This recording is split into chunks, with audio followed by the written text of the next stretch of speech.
কোনো রকম ঝামেলা ছাড়াই এইভাবে একবার নরম তুলতুলে এই নাস্তাটা বানিয়ে দেখুন বা টিফিন বানিয়ে দেখুন। খেতে অসাধারণ স্বাদের হয়, অয়েল ফ্রি হয়, খুবই healthy. Hello friends, Mithu kitchen ব্লগসে আপনাদের স্বাগত। আজকে আমি এক বাটি সুজি দিয়ে দারুণ স্বাদের একটা নাস্তা রেসিপি বানিয়ে দেখাবো। তার জন্য আমার লাগছে এক বাটি সুজি। আমি মেপে এক বাটি সুজি নিচ্ছি, এটা বড় দানাওয়ালা সুজি। তার জন্য আমি এক বাটি নিয়ে মিক্সার জারের মধ্যে দিয়ে ঢাকা দিয়ে একটু গুঁড়ো করে নেব। সুজি কিন্তু একেবারে মিহি গুঁড়ো হবে না, একটু কিন্তু খসখসে ভাব রয়েই যায়।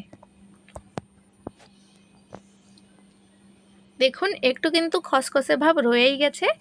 আর যেই বাটিতে আমি সুজি নিয়েছিলাম সেই বাটির হাফ বাটি নিয়ে নিচ্ছি ময়দা। চাইলে আপনারা চালের গুঁড়ো দিয়ে দিতে পারবেন। ময়দাটাকে সুজির সাথেই মিশিয়ে নিচ্ছি। আর এদিকে আপনারা টক দই অবশ্যই ব্যবহার করবেন, আমার কাছে ছিল না তাই আমি দেইনি। দিয়ে দিচ্ছি পরিমাণ মতো নুন আর সামান্য চিনি।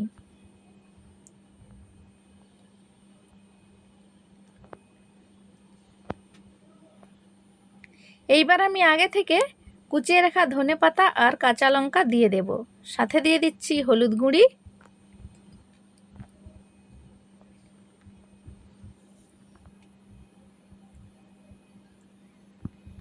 দিয়ে অল্প অল্প করে জল দিয়ে একটা ঘোল তৈরি করে নিচ্ছি। যেভাবে ডোসার ব্যাটার তৈরি হয় সেই রকমভাবে একটা ঘোল তৈরি করতে হবে।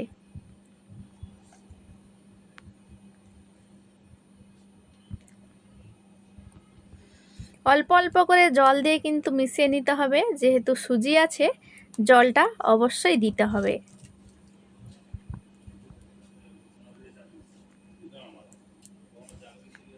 এইভাবে করে একটু মিশিয়ে নিতে হবে। দেখুন ফ্রেন্ডস, পুরো রেসিপিটা দেখে যদি ভালো লেগে থাকে লাইক কমেন্ট শেয়ার করে চ্যানেলটিকে সাবস্ক্রাইব করার অনুরোধ রইল। অনেক তো তেল মশলা খেলাম, এই গরমে কিন্তু অয়েল ফ্রি নাস্তা খেতে খুবই ভালো লাগবে, শরীরও ভালো থাকবে, মনও ভালো থাকবে, কম খরচের মধ্যেই তৈরি হয়ে যাবে। বাচ্চাদের কিন্তু স্কুলের টিফিনেও আপনারা দিতে পারবেন, খুবই হেলদি একটা রেসিপি। দেখুন এভাবে ঘুলে নিচ্ছি।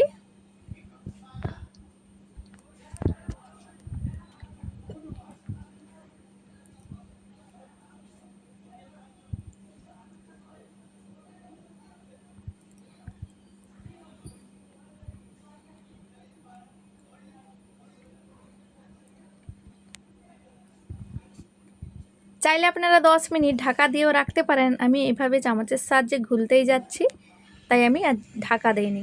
লাস্টে দিয়ে দিচ্ছি 1 চিমটের মতো খাবার সোডা বা বেকিং সোডা। ভালো করে এভাবে একটু মিশিয়ে নিচ্ছি। মেশাতে মেশাতে দেখবেন ব্যাটারটা হালকা হয়ে গেছে।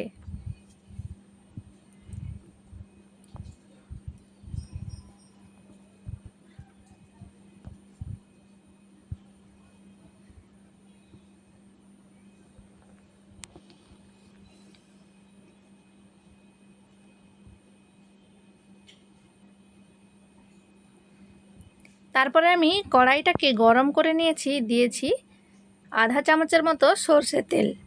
চাইলে সাদা তেল দিতে পারেন বা বাটারও দিতে পারেন। দিয়ে দিয়েছি 2 রকমের সরষে, চাইলে কারি পাতাও দিতে পারেন। এখানে আমি 2 রকমের সরষে দিয়েছি।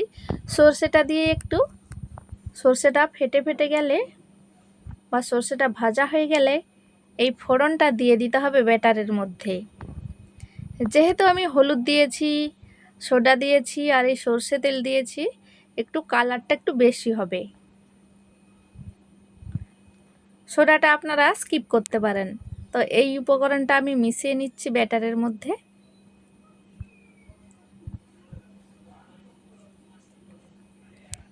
ব্যাটারটা আমার এদিকে তৈরি হয়ে গেছে। কড়াইটা কিন্তু গরম আছে, দেখুন ধোঁয়া উঠছে।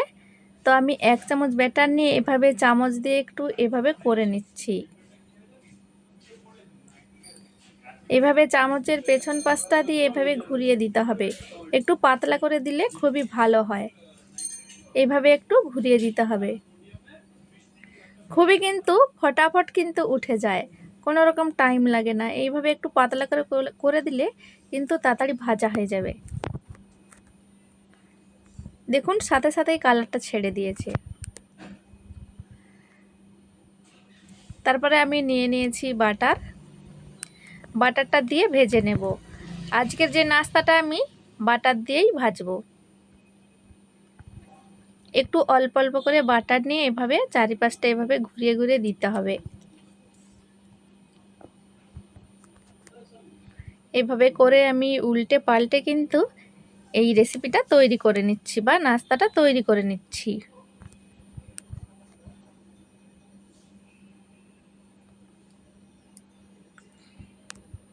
দেখুন খুব সহজে কিন্তু ধারগুলো উঠে যাচ্ছে।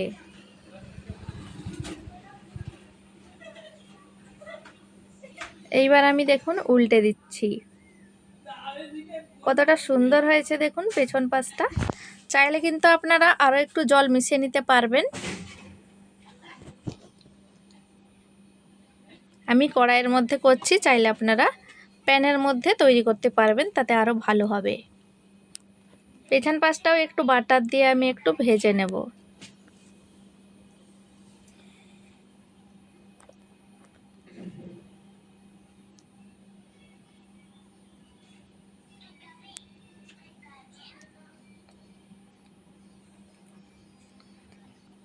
আবার আমি একটু বাটার দিয়ে দিচ্ছি দেখুন।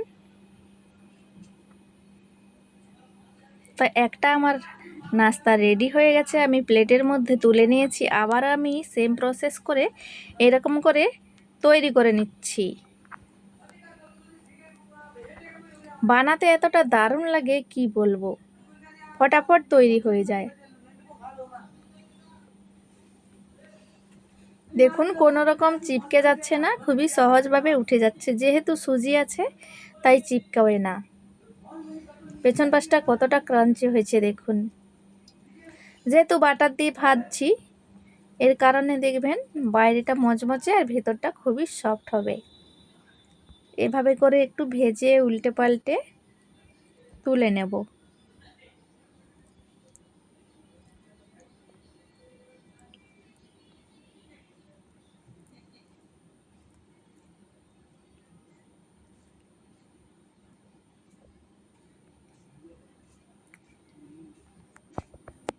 তো দেখুন এইভাবে করে আমি সবগুলো নাস্তা বানিয়ে নিচ্ছি। প্রথমেরগুলো কিন্তু একটু কষ্ট হয়, তারপরে বাকিগুলো কিন্তু ফটাফট তৈরি হয়ে যায়। দেখুন এভাবে করে সবগুলো আমি নাস্তা রেডি করে নিয়েছি। তো দেখতেই পেলেন বন্ধুরা কতটা সহজ। আমি এই সবগুলো তৈরি করে নিয়েছি। দেখুন এটা লাস্টের, তাই ছোট হয়েছে। তো দেখুন ফ্রেন্ডস কতটা দারুণ লাগছে, লোভনীয় লাগছে। খুবই সহজ প্রসেস, একবার অবশ্যই ট্রাই করে দেখতে পারেন। ছিঁড়েও দেখাচ্ছি দেখুন। তো ফ্রেন্ডস আজকের এই রেসিপিটা আপনাদের কেমন লাগলো কমেন্ট করে অবশ্যই জানাবেন, আর ভালো লাগলে একটা লাইক করে দেবেন। তো এখানে রেসিপিটি আমি শেষ করছি। দেখা হবে পরবর্তী ভিডিওতে। ভালো থাকবেন, সুস্থ থাকবেন।